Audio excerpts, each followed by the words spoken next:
Hey guys, what's up? ZeroDex here, and I know this is a really late review, but I have been super busy working on another project, and well, because of this, I have less time on making new videos. I wanted to make a review video about Digimon Tri Symbiosis. Well, I was too busy, so I'm going to do the review now. Okay, let's begin. First off, this movie had many problems. Let's start with the main focus of this movie. This movie is about Kari and Meiko, as we can see them being featured on the Symbiosis poster. In the previous Digimon posters, it shows who is the main focus. Now in this movie poster, like I said, we see Kari and Meiko, so we can understand that this movie will have a big focus on Kari. However, honestly, after watching the movie, it felt as if the movie was not even about her. I mean, I would not have known this movie was even focused on Kari if I had not seen the movie poster. You only start to notice that it's focused on Kari at the end, which is not a good sign. This movie was mostly focused on Meiko, and for most of the movie, she was depressed, and the group had to keep on comforting her. Now, this part was annoying. The main reason it got annoying for me personally was because Meiko would just keep getting depressed over and over again, and the group would have to help comfort her. This happened repeatedly, and I know you're supposed to have a scene like this, but when it happens 2 to 3 times in one movie, whenever a scene like this would come up, I would just get bored.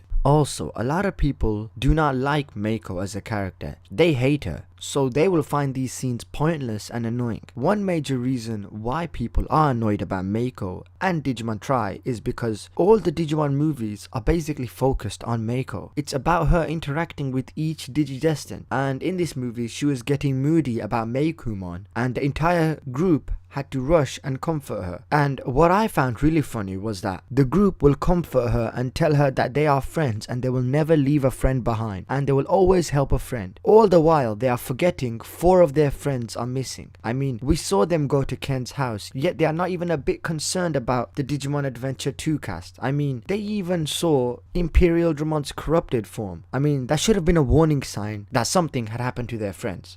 Mostly all the fans of Digimon just want these movies to be about the original cast, but because the movies are focused on Meiko, a character that the fans do not care about, well, fans will start getting annoyed at the movies, and a lot of them will even start hating on Meiko. To make matters worse, the last poster has been revealed and it shows all the Digidestins reaching out to save a yet again helpless Meiko. I'm pretty sure that this will annoy a lot of fans. This movie was a big example of Meiko taking all the focus of the movie. Now looking at the poster, we know that this would have been about Kari and Meiko, yet Kari was barely the focus and it was mostly Meiko. Like for the first 3 to 4 acts, they were focused about Meiko being all depressed, and Kari's main focus was at the last episode, and personally I think they heavily rushed her scene and moment. I know many Kari fans must be furious about this, as they wanted to see a movie about Kari, yet Meiko had took all the spotlight. Another thing that is disappointing with the movie, and I think this caused the most backlash with the fans, is that we barely see Ophanimon fall down mode. I mean, I think she is in the movie for less than a minute. Ophanimon fall down mode appeared on the movie poster. She was meant to be one of the main Digimon in the movie. Fans were excited as they wanted to see her in action, but nope, she just comes and goes, which is annoying. Seriously, what's the point of having her on the poster? They should just add the fusion monster instead. They hyped up fans for Ophanimon and we barely see her. Now that is disappointing. I'm pretty sure a lot of people were only excited for Ophanimon fall down mode, and because we barely see her, I'm pretty sure a lot of people feel cheated and furious. For this movie's poster, honestly they should have just put Meiko and Meikumon alone. At least that way people will understand and not get that angry. Let's talk about the story of Symbiosis. Now, we don't really know what's going on, and the only thing we do know is that there are 2 groups that want to do something with Meikumon. First we have Yggdrasil, who I think wants to protect Meikumon, while we have Homeostasis wanting to kill Meikumon in order to bring peace and balance. And Alphamon seems to be working for Yggdrasil, while Jessmon seems to be working for Homeostasis. I wonder if other Royal Knights are split between the 2 as well.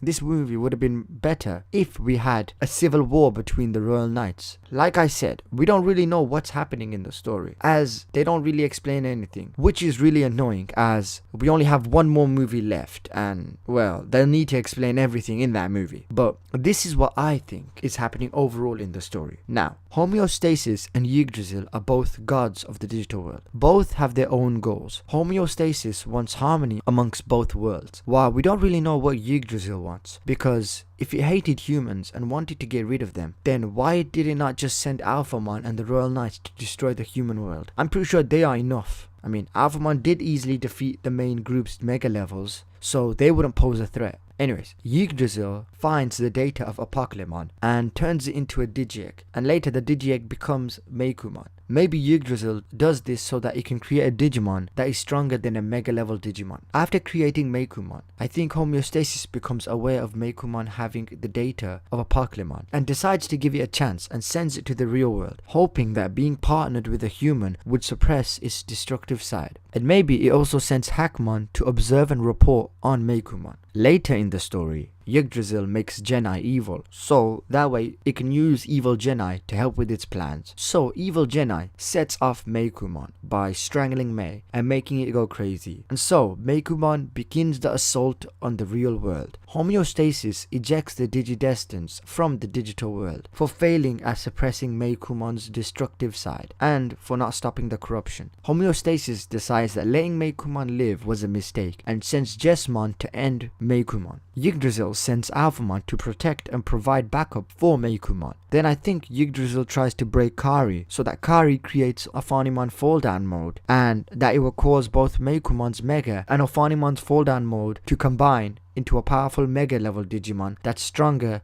than any other Mega level and maybe even more powerful than the Royal Knights. And we see the new Digimon infecting the real world. Maybe Yggdrasil's plan has worked and it's about to destroy the human world. And also, another possibility could be that in this movie, we did see the Dark Ocean. And in the previous Digimon series, Yggdrasil can get corrupted and controlled by other Digimon or life forms. We have seen this with Barbermon and even Mother Eater. So this is what I think might happen in the next movie. We know that Daemon is still alive in the Dark Ocean. So what if he actually controlled Yggdrasil and is in fact using Yggdrasil to destroy the human world? Or maybe for another goal. All I can say is that maybe Daemon might be the final villain. Now, that's what I think's happening in the stories. It might be wrong. There are some things I don't know though, and I wish they get explained in the next movie. The first would be, why is Alphamon helping Yggdrasil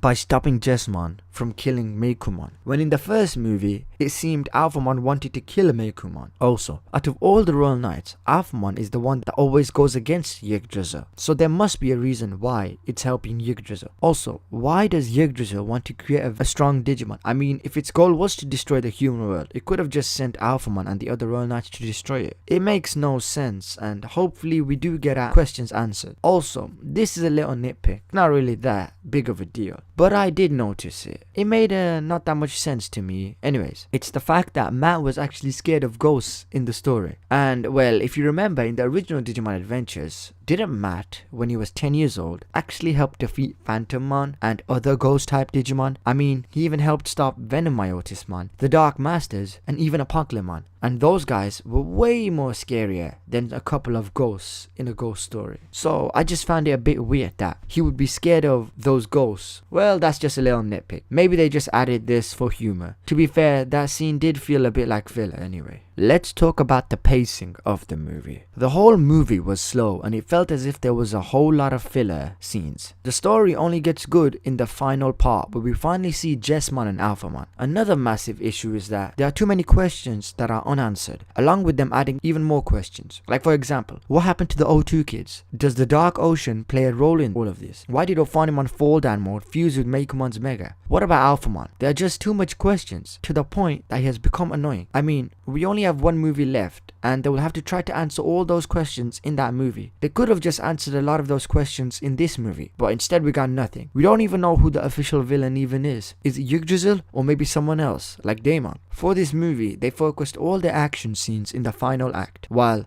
The other movies tried to balance them and add them in the beginning, middle, and even some in the end. This movie had many scenes that felt like filler. For example, they had the Digidestins sit in a classroom and tell ghost stories while the world was literally getting destroyed. And they had rushed a lot of things in the final act. The main one was Kari realizing Tai died. They could have made the scene be more longer and more emotional, but they had to rush it because it was the end. In fact, we never really got to see the group even acknowledge or mourn for Tai. I mean, Matt just stopped them. It just showed how rushed the whole situation was. Now I know Tai is not dead, but they still should have added something more emotional for that scene. Poor Kari, all her scenes were rushed, and it did not feel like she was even the main focus of the movie. And this was supposed to be her movie. I don't think she's ever gonna get the spotlight again in the next one, so it's a shame. Another thing that annoyed me in Digimon Tri is that they have made Agumon become a really stupid Digimon. All he could think about is food, and that he's always hungry. And it's getting really annoying hearing him talk about how hungry he is all the time. And I'm pretty sure Adventures Agumon never talked about being hungry this much. Also, I'm pretty sure Tai is not dead. In fact, I believe he and Daigo will travel to somewhere and find out all the answers. Like maybe they'll find out what happened to the O2 group and maybe even meet them. And they might even realize who the true villain is. Maybe they'll find out that Yggdrasil has been corrupted and possessed by Daemon. And finally, we see the Dark Ocean in this movie. A lot of fans wanted to see the Dark Oceans again in Tri. And while we got it, it was again disappointing. Everyone thought that this would be a plot point for Kari and how she deals with the Dark Ocean. But instead we see Maki in the Dark Ocean. So I think in the next movie for the Dark Ocean they might focus on her. Now let's talk about the action. Only the final act had action. And the action was alright. It was not that great and it could have been better. We see Jesmon battling Meikumon's Mega. And personally I just wanted to see more of Jesmon's attacks and abilities. A lot of people are disappointed with these fights. In the fights we mostly just saw Digimon tackle and ramming into each other without actually utilizing their attacks and abilities. That's really boring for a fight. One problem I had with the fights was that there was really no point for the main group Digimon even becoming Megas. I mean, the Megas contributed nothing to the fight. They performed no attacks. They were there in for a blink of an eye. Once Alphamon got out his Oryuken blade, he defeated them all with just one attack. Which is understandable as Alphamon is way above them in strength. But we could have seen an amazing all-out rumble and each Digimon doing their techniques and attacks. But instead we got an average fight with them all just ramming into each other. Also, it stated that the reason Omnimon did not destroy Meikumon was because the group did not want Meikumon to get destroyed, and so they were just trying to subdue her. That's good that they care for their friends, but I remember in one of the other Tri movies they killed Imperial Dramon, who was the same Imperial Dramon they knew, their friend. They killed him without a moment of hesitation, and yet here they are showing this much restraint for Meikumon, a Digimon that will destroy the world. Yeah, it makes sense. I mean, yeah, sure. Kill a Digimon that you have been friends with for years. Overall, out of all the Digimon Tri movies, this was my least favorite. I love Digimon, and seeing what they are doing to this movie just makes me disappointed. I expected so much more than this.